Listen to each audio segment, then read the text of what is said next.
आपण त्याचं पुनर्जीवन करणार आणि ते छोटे नदींना पुनर्जीवन केल्याशिवाय आपण मोठ्या नदीला करू शकणार नाही.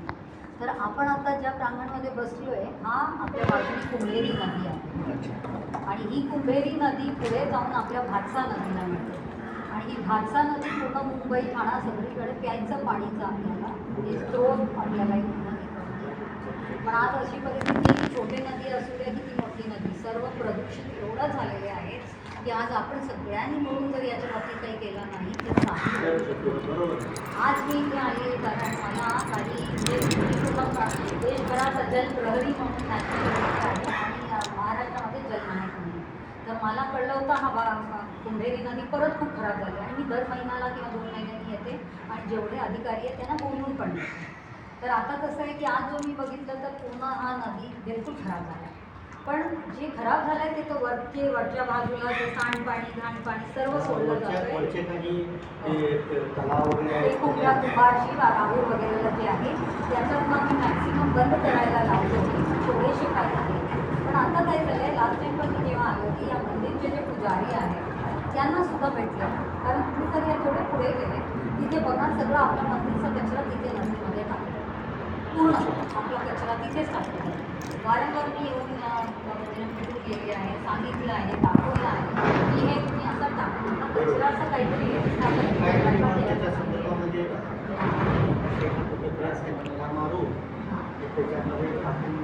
थोडंसं सेग्रिगेशन करून म्हणजे प्लास्टिकवाली प्लास्टिक घेऊन जातील आणि जो आपला देवीचा जो जेवणाचा आहे ना त्याला हे कोकोपीट घालून आणि आपण ते त्याच्यात खत वगैरे करून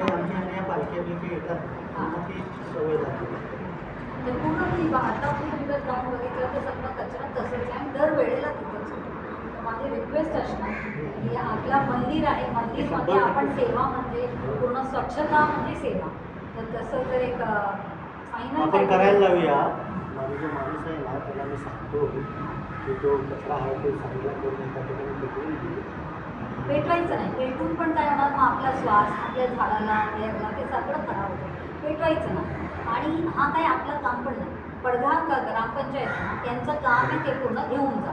तर आपण जर एक डब्बामध्ये पण जर आपण गोळा करून ठेवला तर त्यांनी रेग्युलर घेऊन जायचं ते तरी आपण एक करायला पाहिजे. आणि दुसरा जो आपला देवीचा जो जेवणाचा जो आहे एक्स्ट्रा जेवण ते आपण जसं म्हटलं कोकोपीट मिक्स करून असं जर ठेवून पण दिलं त्याची खत तयार होताना मग आपले एवढे झाडं फुलं जे आजूबाजूला आपण नाहीतर आपण गावाला पण वाटू शकतो कुठेही ते खत विकतात पण आणि आपल्या आश्रममध्ये भरपूर लोक येणार तर ते खत पण आपण विकू शकतो मग तसं तर त्याचं जर आपण थोडंसं सोयीचं आणि माझं काही तिथे जर मदत लागली काही मार्गदर्शन लागलं आम्ही कधी पण या मंदिरासाठी चालेल नक्की आपण त्याच्यावरती हे करू.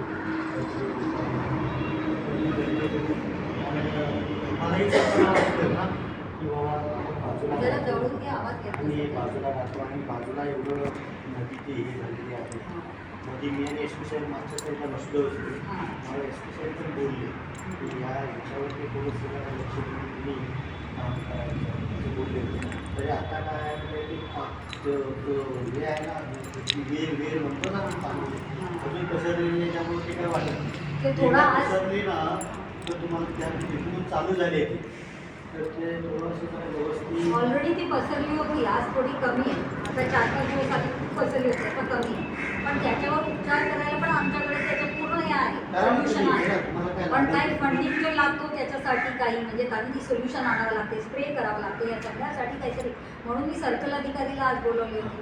मी प्रदूषण करायला सांगितलं होतं आणि आपला जो ग्रामसेवक आहे दोन्ही पडखा बोलली त्यांनी पण हे करायला पाहिजे पण कोणाचं काही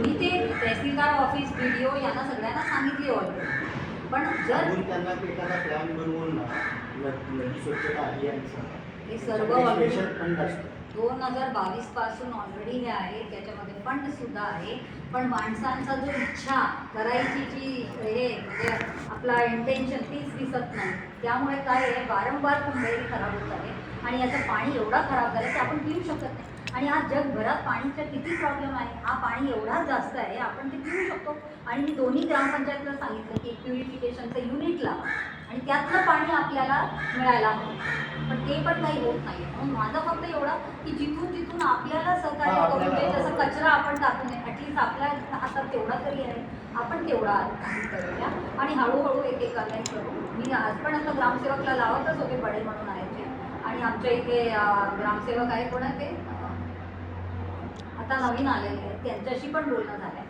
पण जी इच्छा पाहिजे आपल्याला, नदी म्हणजे आधी पूजा करायचं, आपल्या नदीच्या बाजूलाच मंदिर का असायचं, कारण आपल्याला तिथे पूजा म्हणजे आपण पूजनीय असं म्हणजे आम्हाला पण वाटतं नदी स्वच्छ राहिली तर आपण एखादी संध्याकाळ आरती वगैरे असं काहीतरी घेऊ शकतो. आहे ना, आणि कारण हायवे टच आहे, मस्त नदी आरती वगैरे असं गुरुवार सगळं. सोमवार पहिल्यांदा चालू केलं तर हळूहळू ते लोकसंख्या वाढायचं एक चांगलं. पण ते लोकसंख्या जेव्हा वाढते ना, ते परत एक कचराचा पण होतो, म्हणून कचरा नियोजन आधी करून आणि त्यानंतर. त्याच्यासाठी आपण डस्टबिन आपण घेऊ ना, डस्टबिन घेऊ जाऊ. आणि त्या ग्रामपंचायतमध्ये पण कंपल्सरीली त्यांनी रेग्युलरली उचलायला पाहिजे. आणि आता कसं त्यांनी इकडं जमा जिथं होतो तिथून उचलून इथं टाकायला पाहिजे, रोज गाडी इथूनच जाते. पण करत नाही. मी त्या दिवशी त्यांच्या क्लर्कला पण बोलून दाखवून दिली होती, पण ते नाही. आज पण मी बघितलं की रोजचाच पडलेलं आहे तिथे, आणि जाऊन बघा तिकडून नदीमध्येच जाते. तर आपल्याकडनं तरी असं होऊ नये म्हणून मी म्हटलं की जाऊन भेटून येते आणि आपल्याला मी बघा जेवढं आपल्याला शक्य आहे तेवढं आपण प्रत्येकानं खरीचा वाटा जरी उचलला तरी पूर्णपणे ते होईल. प्रत्येकाची तर जबाबदारी. सगळ्यांना म्हणजे सोबत घेऊनच हे काम करायचं आहे. खूप खूप धन्यवाद. पॉझिटिव्ह तुम्ही याचा विचार केला आणि याच्यासाठी सहकार्य करणार. करू आपण, तुम्ही मला कधीही आवाज द्या, आपण मदत करू. आपण जेवढं आपण जिथं राहतो तो परिसर तर कमीत कमी स्वच्छता ठेवणं आपलं कर्तव्य आहे. धन्यवाद.